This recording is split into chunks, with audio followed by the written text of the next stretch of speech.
Hello everyone, and welcome to the ultimate ranking of most of the RE Engine bosses. What I mean by this is RE2, RE3, RE7, and RE8, which are all the ones I've played. Before we begin, feel free to subscribe for more content like this, and tell me in the comments what your favourite boss in Resident Evil is. Also, this list may be controversial, so trigger warning I guess.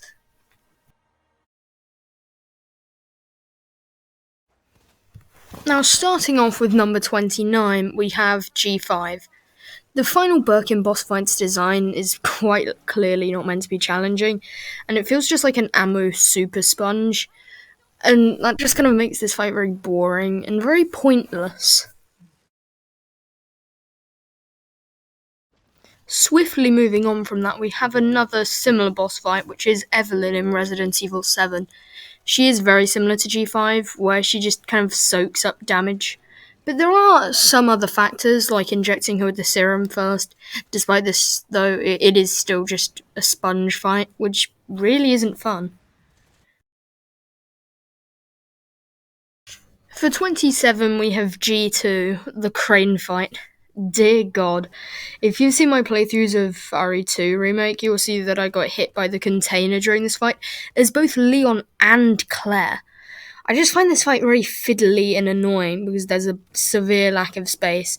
And after doing such an annoying section, which is the sewers, I never look forward to doing it. Next up, we have the Stage 2 Nemesis fight. This fight has just never really appealed to me because it's quite basic, and they try and throw in the concept of using mine rounds to stop his parkour skills, but it always just feels too easy and makes him feel very basic. Like he doesn't have any major quirks or anything. He's just big. For this place, we have the final Nemesis fight. And using the ferromagnetic infantry's next generation railgun on him is very satisfying, but on the easier difficulties, his moves feel quite slow, and also shooting all the pustules 3 times over isn't really exciting for a final boss. For this place, we have the chunky molded thing Lucas sends at you in RE7. I think the firepower you have at this stage, mixed with his really slow speed, makes him a bit too easy, as you can probably see in the gameplay. And this is mixed with the fact that you have plenty of space to run away if he gets too close. Like, you have this whole kind of platform. G4 is actually a decent boss fight, but he is plagued slightly by the existence of the minigun, which just lets you shred him to bits without having to worry about ammo consumption. He also just doesn't really feel right as a final boss, if you're doing the first playthrough at least. Urius has some good aspects with his fight, but he sometimes does feel a bit underwhelming given you have so much ammo at this point. There are also these pillars in the cave where you fight him that can literally give you free dodges, but he still does have a good layer of challenge. Now we have the 3 Varkalax that you face in Village. I did say that Stage 2 Nemesis was a basic damage sponge and the Varkalax are basically the same, but I think they also have the benefits of being a lot more vicious and a lot more scary, which I think can make all the difference. Village also has much more expansive and satisfying weaponry, giving you freedom to use many different strategies against them rather than just pistol, shotgun. Now we have Lucas Baker from the Not a Hero DLC in RE7. I think this fight started out promisingly, but as soon as he sprayed the toxin everywhere, it all kind of just went to shit. Because the toxin puts a time limit on the boss fight, which makes you really pressured to beam him to hell and back, and doesn't really let you be free. It still does have its benefits though, it's really satisfying to kill Lucas given how annoying he is in the main story. Urius Straha is both visually and gameplay-wise a full improvement on the original Urius. Using the missile barrage at the right time does keep you on your toes a lot more, and the fact that there's no cover to hide behind does make it a lot more stressful.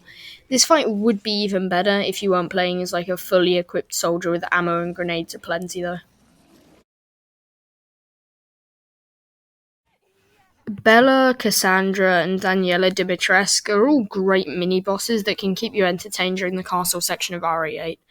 I also think their attack patterns are essentially a direct homage to Mia and RE7, which is pretty cool. They're quite fun as side bosses, but, aren't very special or memorable.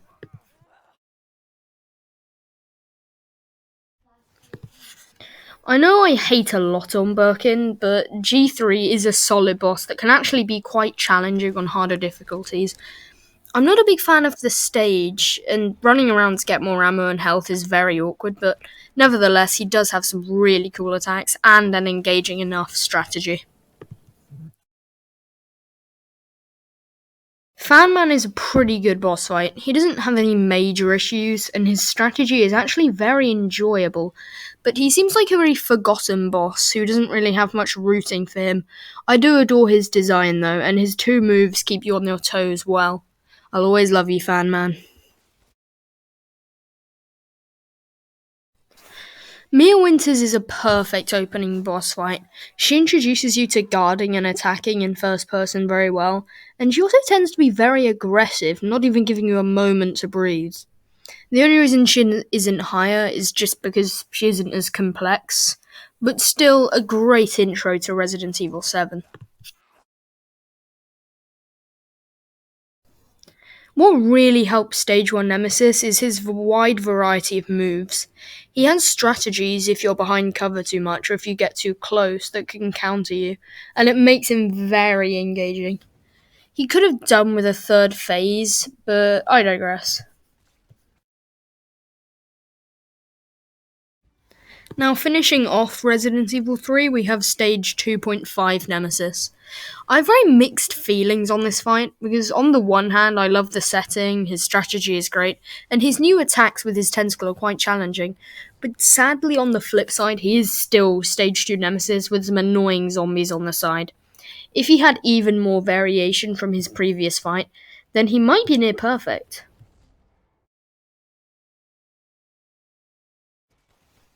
Moreau is a fantastic fight, but he simply just suffers a bit from his section in general. I just really hate the swamp section of RE8, and I think having to get through it makes this fight a bit worse. When you put that aside though, you get a fight with great variation of moves, a good degree of challenge, and lots of acidic vomit. Super Tyrant has such an iconic vibe to him. His design is phenomenal, and the fight is very challenging, even though you should have all the best weapons at this stage. His insta-kill charge move is a really great feature too, and it keeps you on your toes. I just wish all of his moves weren't melee based, as he could have had more change as the fight progressed. At number 10, we have Stage 3 Jack from RE7, aka the real final boss of the game. While this fight is a slight drop in quality from the first two, it still has some great action to it and puts you to the test with the two levels of the boathouse. This fight essentially feels like a better version of G3, more complex and more fun.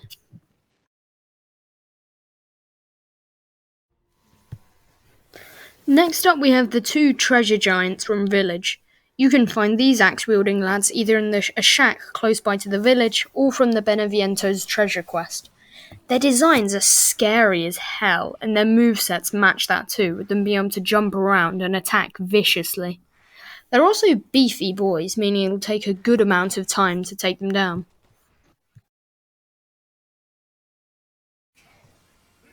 Heisenberg might be the most unique fight in the whole series, other than Wesker, of course.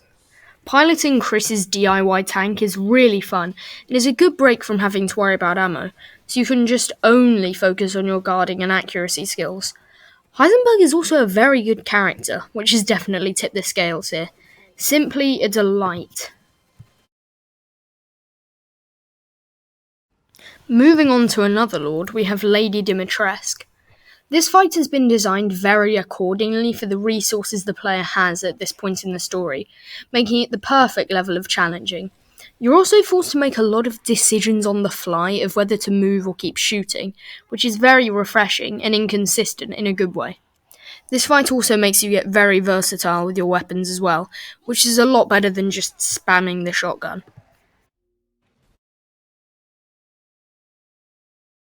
Moving on to yet another Lord, we have Donna and Angie.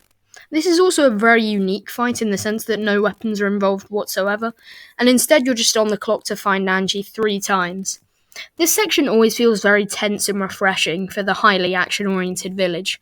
Stabbing Angie with the scissors is also very satisfying, in a non-psychopathic way.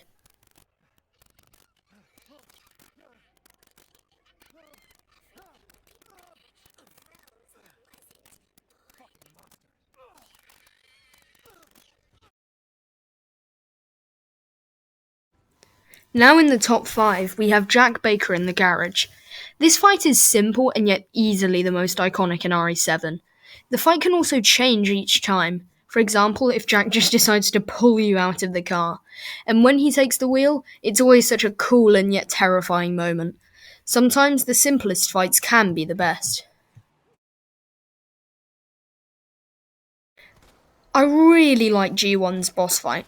The setting is a perfectly cramped maze of pipes and tubes, and Birkin's disturbing sounds come together to make a tense and phenomenal boss. Finding the right window of opportunity to hit him adds a lot of pressure, especially when you're low on ammo on modes like Hardcore. The fact that instead of music, all you can hear is just Birkin's stumbling footsteps, it creates an atmosphere like no other.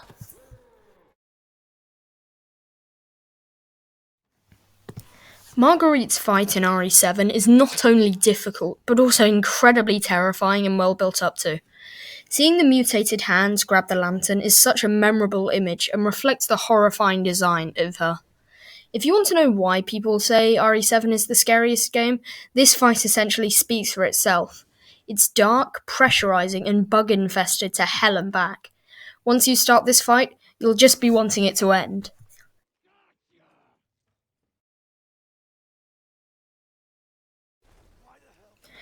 In second place, we have Mother Miranda, a perfect boss fight for an endgame where you'll have OP weapons, mines, pipe bombs, max health, and high resistance to damage. Miranda has a variety of moves, a chunky health bar that can be hard to wipe out, and a hella good design. A perfect match. These factors just make for an incredible climax for Village. I love this fight so much that I would say it could have only been better if it was longer.